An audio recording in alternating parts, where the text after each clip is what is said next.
నమస్కారం sir. Hello, good morning తాత. ఎలా ఉన్నారు? ఓ, చదివేదేంటి హిందువా? చదివేవాడు కూడా హిందువే. ఆంటీ ఆంటీ ఆంటీ, అరే రే, ఇది పట్టుకోండి తాత. ఏంటి ఆంటీ ఇంత లక్షణంగా ఉన్న మీ మొహంలో బొట్టు లేదేంటి? పెట్టుకోలేదా? బొట్టు పెట్టుకోండి. తీసుకోండి ఆంటీ. ఇప్పుడు మహాలక్ష్మిలా ఉన్నారు. నేను సుంఠని వచ్చిన పనేంటో మర్చిపోయాను. వీణాన్ని కష్టపడి బాగు చేసి తీసుకొచ్చాను. సరిగ్గా ఉందో లేదో మీరే వాయించి చూసుకోండి. సంసారం తప్ప సంగీతం గురించి ఆలోచించే టైం ఎక్కడుందా మీకు? వీణ వాయించాలన్నా విమర్శలు రాయాలన్నా మా తమ్ముడికే చెల్లింది. అవును బాబు, సంగీతము సంతోషము తాండవమాడుతుండే ఇల్లు బాబు ఇది.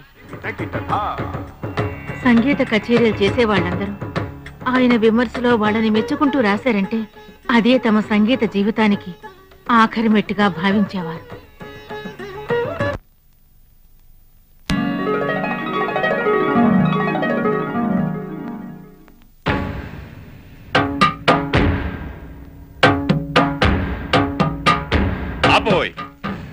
పాటలో జీవం లేదు, స్వరప్రయోగం సరిగ్గా లేదు.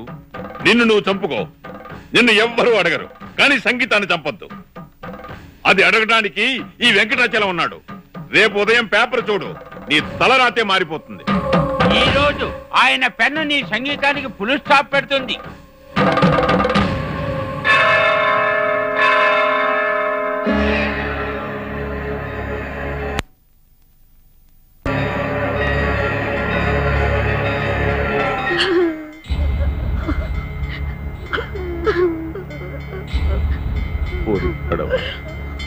ఎంత పని చేసేవారు ఇన్నాళ్ళు.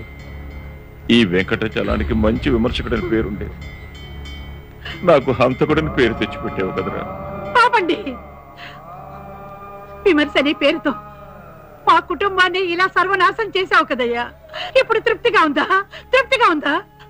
అసలు విమర్శ చేయడానికి నువ్వెవరు? చేతికొచ్చినట్టు రాసి ఒక ప్రాణాన్ని బలి తీసుకున్న మహాపాపివి నువ్వు. బాగుపడవు. లేదమ్మా, నేను మాట్లాడుకో.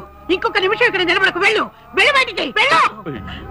నీ రాతల వల్ల ఇంకా ఎన్ని కుటుంబాలు, ఎంతమంది పిల్లలు అనాథలు అవుతారో తెలియలేదు.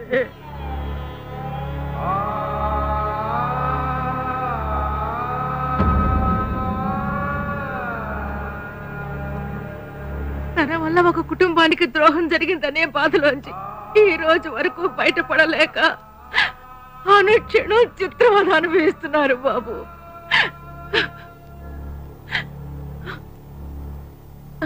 ఆ రోజు నుంచి ఈయన రాయడం మానేశారు. ఈ ఇంటి సంతోషం, ప్రశాంతత అన్నీ పోయాయి. ఆంటీ, మీలా సంప్రదాయ ఆచారం ఉన్నవాళ్ళు ఎవరినైనా వాకిట్లోంచి మాట్లాడి పంపించేస్తారు. కానీ రౌడీగా పరిచయమైన నన్ను మీలో ఒకటిగా భావించి మీ బాధ నాతో పంచుకున్నారు. ఇక మీద మీ సంతోషమే నా సంతోషం. అవును, ఇప్పుడు ఆవిడ ఉన్నారు? 5 వింతలలో మొదటి వింత సెయిలింగ్ స్టోన్స్. సెయిలింగ్ స్టోన్స్ అంటే కదిలే రాళ్ళు. ఇది వినటానికి కాస్త కొత్తగా అనిపించినా నిజంగా కదిలే రాళ్ళు ఉన్నాయి. కాలిఫోర్నియాలోని డెత్ వ్యాలీ అనే లోయలో కదిలే రాళ్ళు ఉన్నాయి. అసలు ఈ ప్రాంతంలో రాళ్ళు నిజంగానే కదులుతాయంట. ఎంతోమంది ఎన్నోసార్లు ఇక్కడ పరిశోధనలు చేశారు. అసలు అవి ఎందుకు కదులుతున్నాయి? ఆ రాళ్లకు ప్రాణం ఉందా, లేకపోతే భూమి యొక్క ఆకర్షణ శక్తి వల్ల ఆ రాళ్ళు అలా